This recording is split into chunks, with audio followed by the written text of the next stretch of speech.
I'm Jonathan Mostowski, and I specialize in simplifying acquisitions to improve efficiency for both agencies and industry. Since the US Digital Service is now the US DOGE Service, I'm going to utilize an old US Digital Service practice of a pop-off on the top 3 things that DOGE should do to improve government acquisitions. Those of us who served at USDS, especially in the early days, will fondly recall the pop-off as someone taking the opportunity to share their unvarnished perspective. Before we get started, remember to like, subscribe, and comment to keep getting the latest acquisition information. All right, here's my take on the top 3 things DOGE should do to improve government acquisitions. Number 1. Convert expiring funds to tech innovation funds. DOGE should work with the Appropriation Committee to reimagine how agencies manage expiring funds.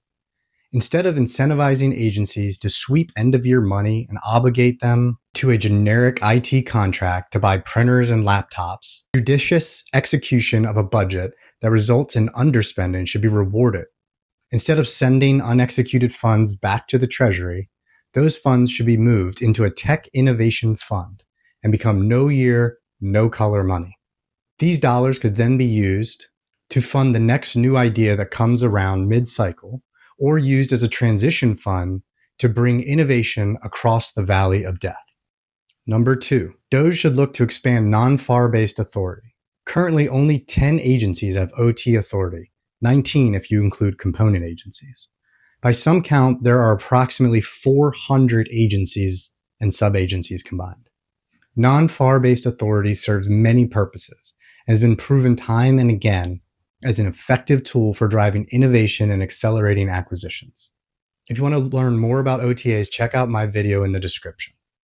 But this authority should be given to every federal agency, and every warranted contracting officer should be considered for an agreements warrant as well. I also think that we should look into a dedicated non-FAR-based authority that's specifically for software innovation and modern IT acquisitions. But that'll have to wait for another video. Number 3, raise the bar on protests.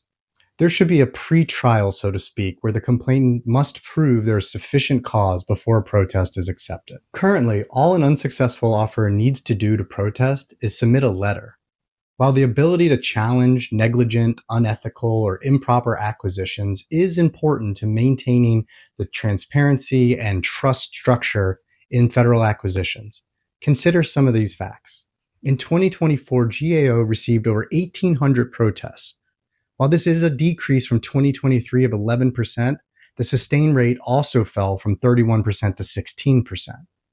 While there is a 52% effective rate, meaning some form of agency relief, there's no indication of how meaningful that action was. Numbers do not take into consideration agency-level protests or court of federal claim protests.